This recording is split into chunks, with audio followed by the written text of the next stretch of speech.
Bonsoir à chacun, chacune, que la paix soit avec nous, en nous et tout autour de nous.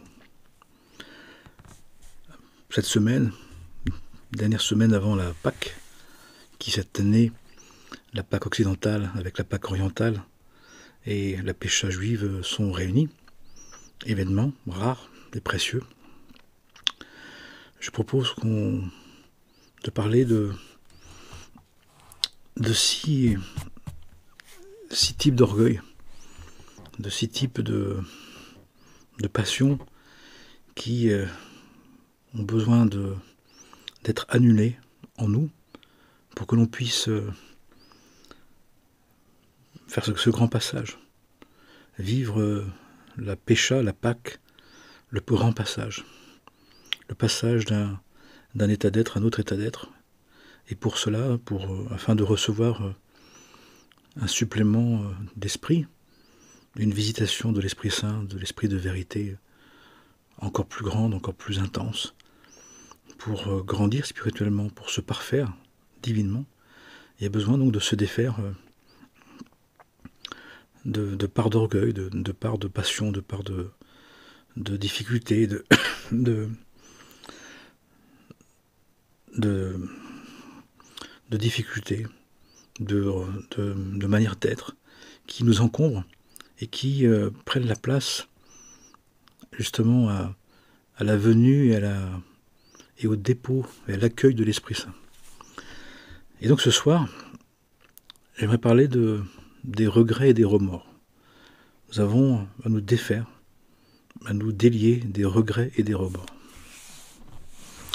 Le fait de regretter, le fait de se dire si j'avais su, si j'avais pu, si j'avais compris, si j'avais agi différemment, les choses auraient été autrement.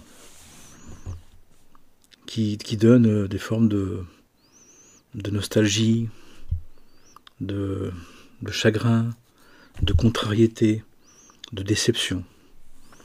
Et puis les remords où je sais que j'ai mal agi. J'ai eu un agissement qui était mauvais, qui était contre nature, qui était contre moi, contre l'autre. Et ça donne un sentiment de regret, comme une espèce de douleur morale, de malaise. J'ai pas été juge, j'ai pas été moral, j'étais immoral, j'étais amoral.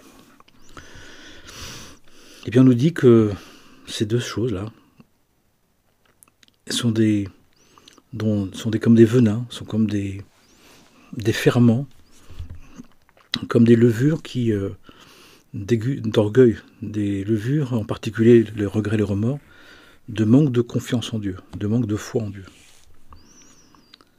Pourquoi ? Parce que, quel que soit ce que l'on fait, quel que soit ce que l'on décide, quel que soit ce qu'on a essayé de tenter, et tant mieux,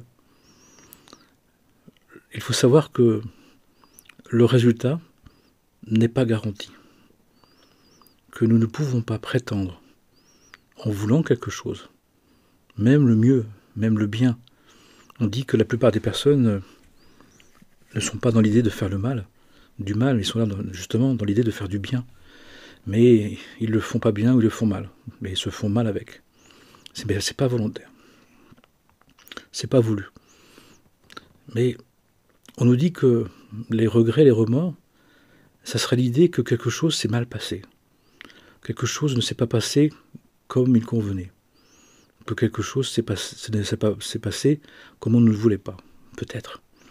Mais d'un point de vue du divin, d'un point de vue de Dieu, nous dit-on, nous disent les enseignements spirituels, les enseignements du divin.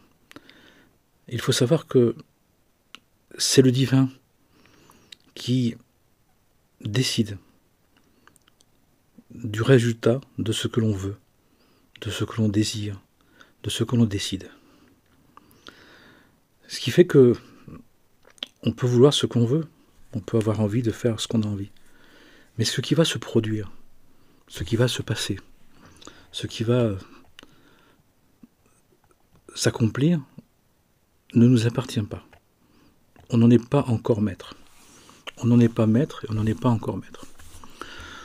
On le sera dans bien longtemps, nous dit-on, quand on aura une maîtrise de nous-mêmes, quand on aura purifié notre ego suffisamment pour qu'on puisse nous donner la possibilité de faire comme on veut, de faire comme bon nous semble, de faire comme nous souhaitons.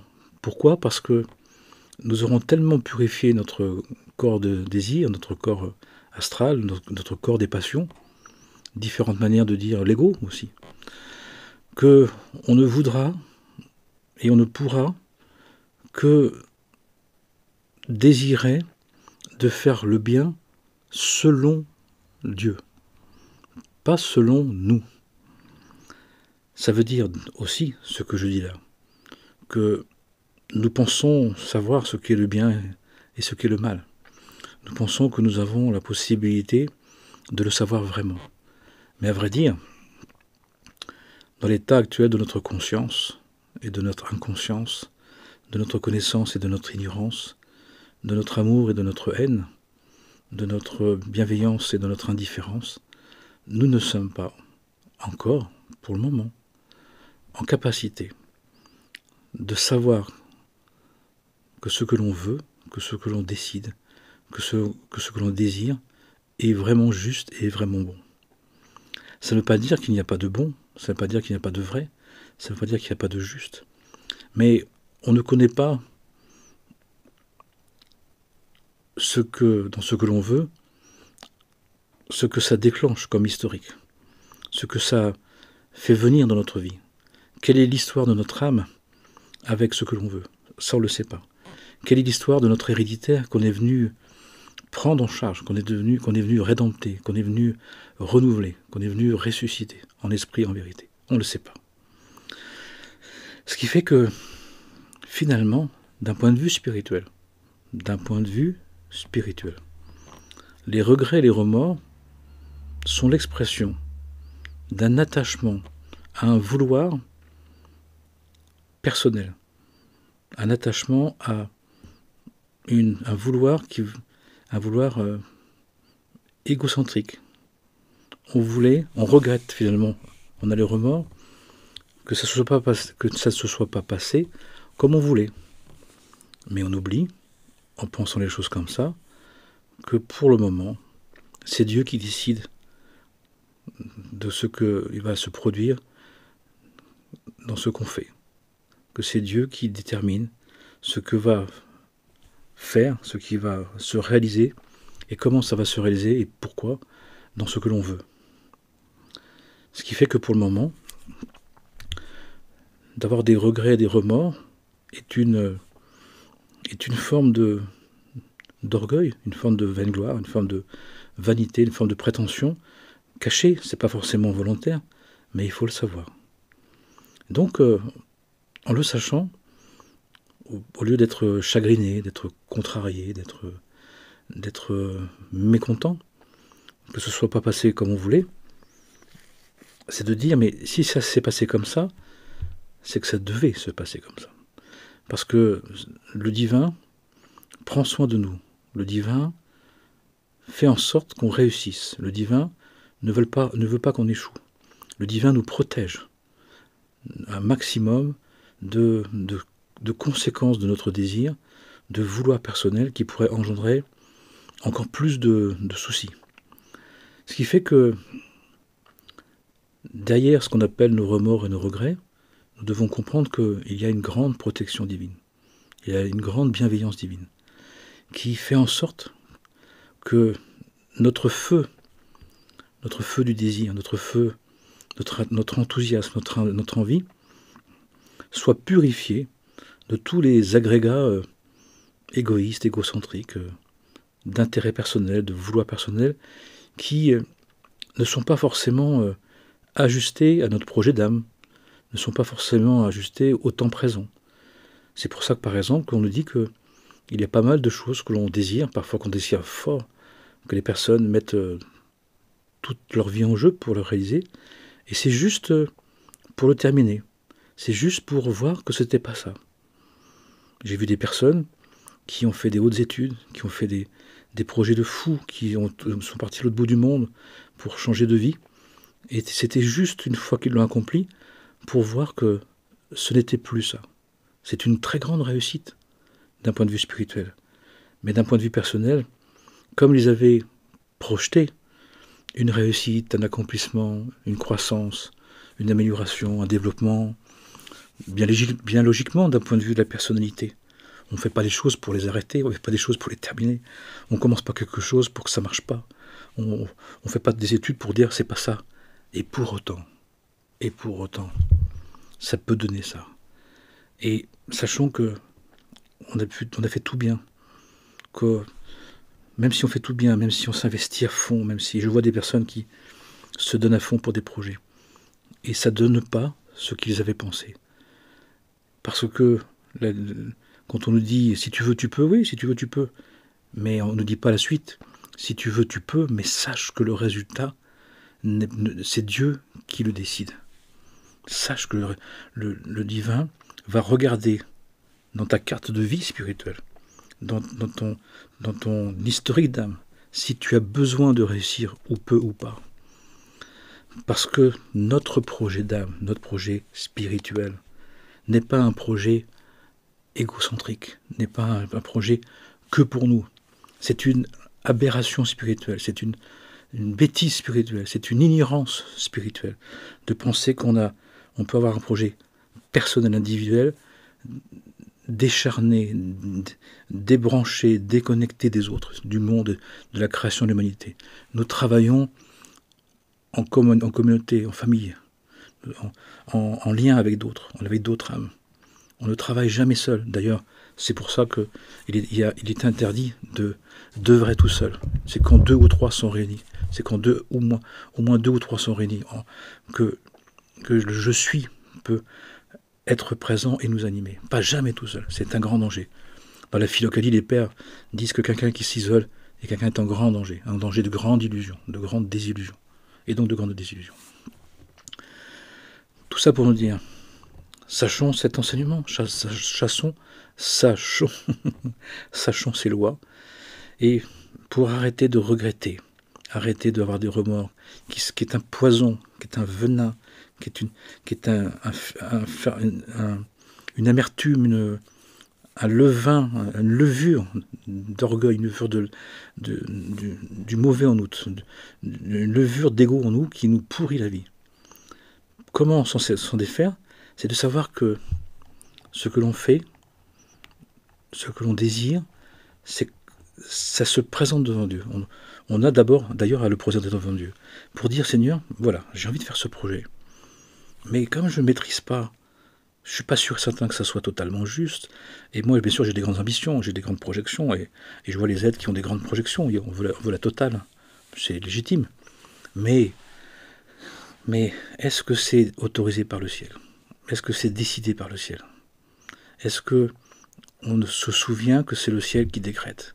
C'est le ciel qui décide, c'est le ciel qui autorise, c'est les cieux qui acceptent ou pas. Parce que notre projet individuel doit s'inscrire dans le projet universel. Et donc d'un point de vue personnel, ça peut être génial, ça peut être juste, ça peut être bon, mais d'un point de vue spirituel, d'un point de vue du projet, de notre projet, est-ce qu'il est universel ou pas? Peut-être pas. Ce qui fait que le divin gouverne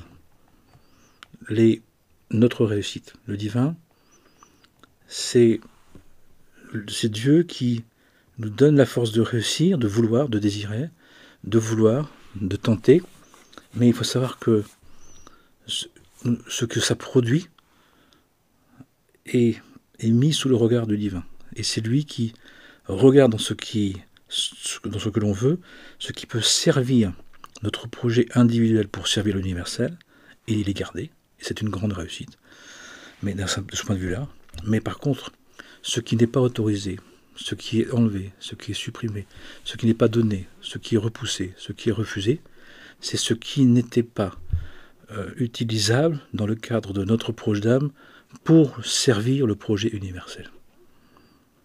C'est pour ça qu'on dit que tout est entre les mains du ciel, sauf la crainte. Mais tout est entre ses mains. On ne peut pas obliger quelqu'un à craindre dans le sens de la sainte crainte, de révérer. Mais alors pourtant, il s'agit, puisque pour ne pas avoir de regrets, de remords, eh bien il faut savoir que c'est le divin qui décide, en toute connaissance de cause, lui, en son âme et conscience universelle, globale, du début jusqu'à la fin des temps, ce que nous devons réussir et ce que nous ne devons pas réussir. Et c'est toujours, entendez, c'est toujours une protection. Même si c'est désagréable, même si ça saoule, même si c'est chiant, même si c'est pas comme on voulait. C'est toujours le divin, la rigueur divine n'est jamais une accusation, n'est jamais accusatoire, n'est jamais jugeant, mais il est évalué, il évalue, il est évaluant, il est protecteur. Ce qui fait que si on le sait, on comprendra qu'on n'a plus à avoir de remords et de regrets. Parce que c'est d'accepter. Et comment? En acceptant que ce soit la volonté divine qui, elle, peut décider que ce que l'on veut fasse ce qu'il veut, ce qu'il doit se passer. Et donc c'est pour ça qu'il est dit aussi, et sache que il se passera ce que Dieu veut, et il ne se passera pas ce que Dieu ne veut pas. Ce qui fait que finalement, il ne sert à rien d'avoir des regrets et des remords. Sauf si on tenait à quelque chose qui, à vrai dire, ne nous servait à rien, qui ne pouvait pas s'accomplir, qui ne devait pas s'accomplir. Et même des projets de bien, entendez bien, c'est pas que forcément, même des projets de bien. Pour quelle raison nous dit-on? Parce qu'on nous dit qu'on est porteur de beaucoup de choses, mais on ne sait pas où ça se place. Est-ce que ça se passe dans un passé? Est-ce que ça se passe dans un présent? Est-ce que ça se passe dans un futur? Est-ce que ça se passe dans un devenir? Est-ce qu'on doit le réaliser? Est-ce qu'on doit l'accomplir? Est-ce qu'on doit le faire pour réussir? Est-ce qu'on doit le faire pour échouer? Est-ce qu'on doit le faire pour inspirer quelqu'un d'autre? Est-ce qu'on doit le faire pour que d'autres le réalisent plus tard? Il y a toutes ces versions possibles. Donc on doit être très très prudent avec une intention qui voudrait, parce qu'elle le veut, parce qu'elle le désire, parce que ça lui paraît bien, de penser que ça doit réussir et que ça doit faire ce que l'on veut. Rien n'est moins sûr. Donc, qu'est-ce qu'on fait? Eh bien, on fait des choses. On fait ce qu'on a envie de faire. On utilise cette part de libre arbitre. Mais comme on n'est pas les maîtres du jeu encore, ça viendra, c'est la fin des temps, à la fin du monde, à la fin de la création, on sera co-créateur, on sera capable de créer, et on se mettra ensemble, et on sera capable de créer dans le respect total et absolu des lois divines. Eh bien, en attendant, on propose et Dieu dispose. On propose et c'est Dieu qui décide. On invite le divin à dire, voilà, j'ai un projet, j'ai une idée, j'ai envie de le faire vraiment, donc je vais le faire. Mais vraiment, que ta volonté soit faite. Ce qui m'intéresse, c'est que tu me dises à travers mon désir, à travers mon intention, mon vouloir, si c'est juste. Et quand est-ce que ça sera juste? La part qui va réussir, c'est la part qui est faite pour maintenant, dans ce lieu, dans ce temps, dans ces circonstances, avec ces personnes-là, dans ce temps d'humanité. Et tout ce qui n'a pas fonctionné, ce qui a échoué, ce qui m'a déçu, ce qui m'a été enlevé, ce qui ne marche pas, ma foi, ma certitude de ta providence, de ta bienveillance, de ton amour, me dit que que tu m'as protégé. Tu m'as protégé de grands aléas, tu m'as protégé de difficultés. Donc derrière les regrets et les remords, ça veut dire il y a un doute, pas forcément conscient, pas forcément volontaire, mais existant de la bienveillance divine, de la providence divine. Parfois ça peut être aussi conscient. Je veux comme je veux.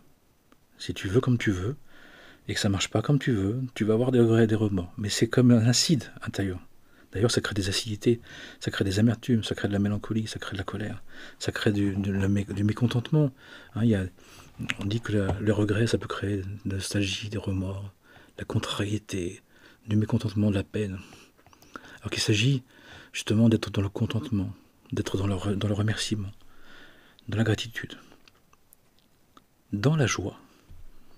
Dans la joie d'essayer, la joie de tenter, mais la joie aussi de confier à Dieu. Seigneur, je préfère que toi, tu décides ce qui, dans mon projet, dans ma vie, dans mon désir, dans mes choix, dans mes intentions, dans mon vouloir, est juste et bon selon ta volonté.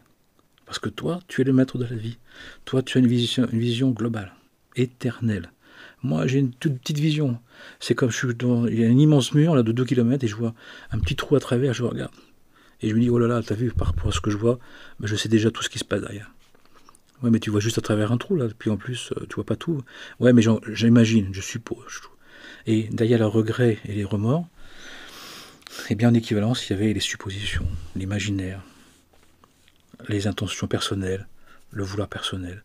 C'est-à-dire tout ce qui est une forme d'orgueil. On dit que le fil de toutes les passions, c'est l'orgueil. La vanité, la vaingloire, la prétention. Et on dit que l'orgueilleux, en cela, est un idolâtre. Il s'idolâtre.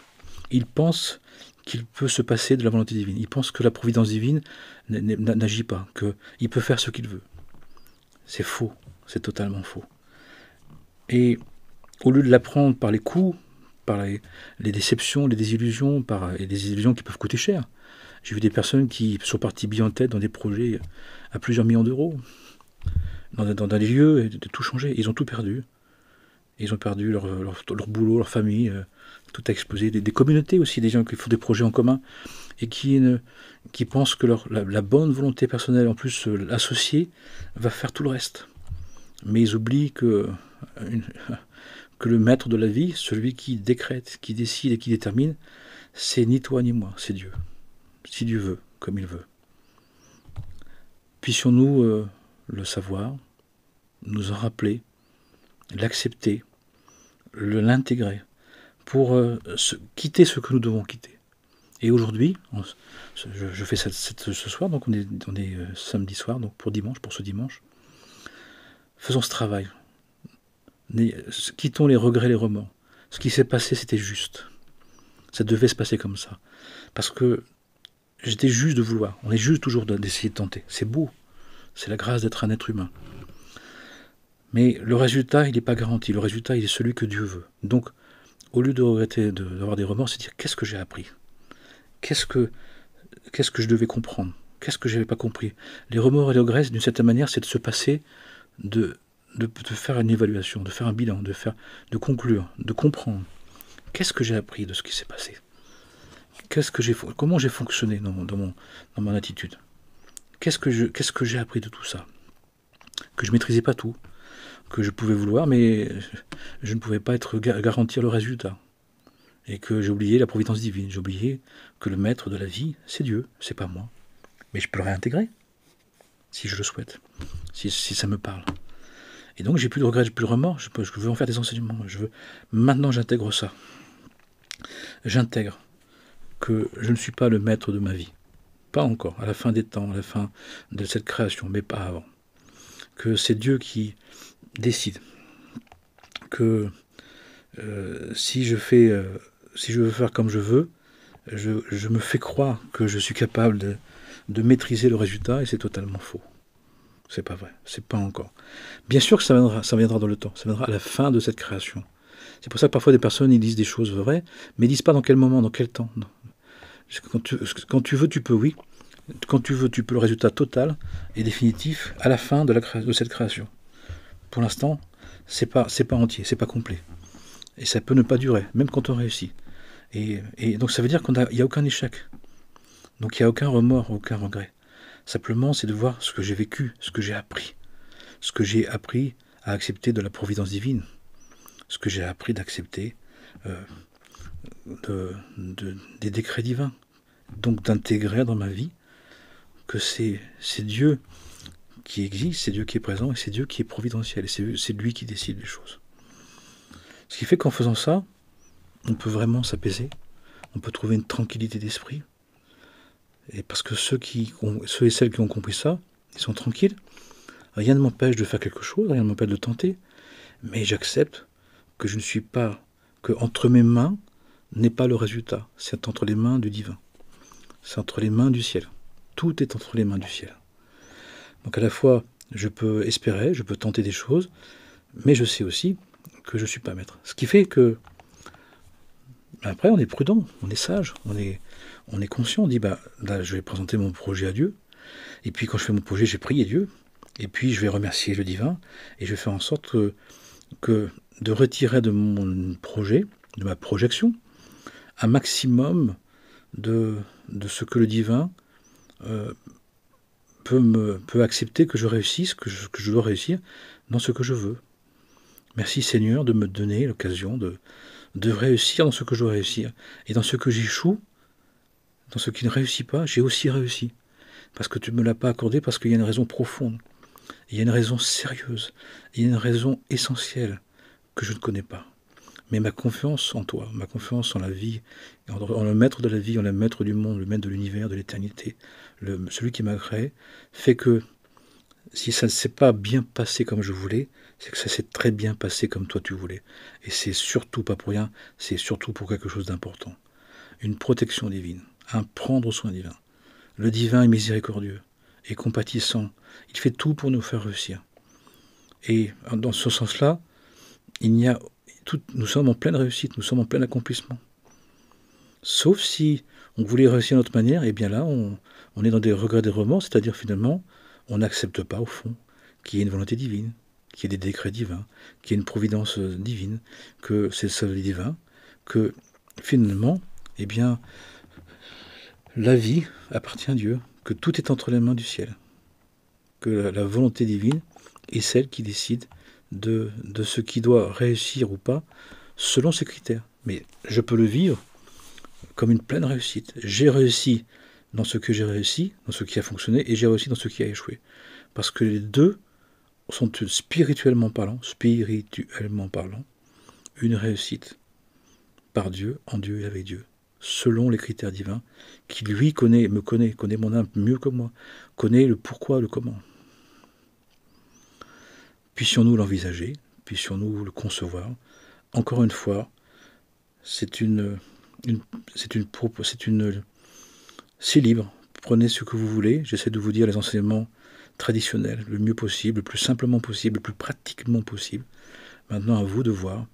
Mais en la préparation de la Pâque, où il nous faut nous désencombrer pour recevoir, faire de la place pour la nouvelle version 2025 de la Pâque 2025, la Pécha 2025 de l'Esprit Saint, il nous faut nous défaire de ce qui ne peut pas le recevoir, ce qui encombre.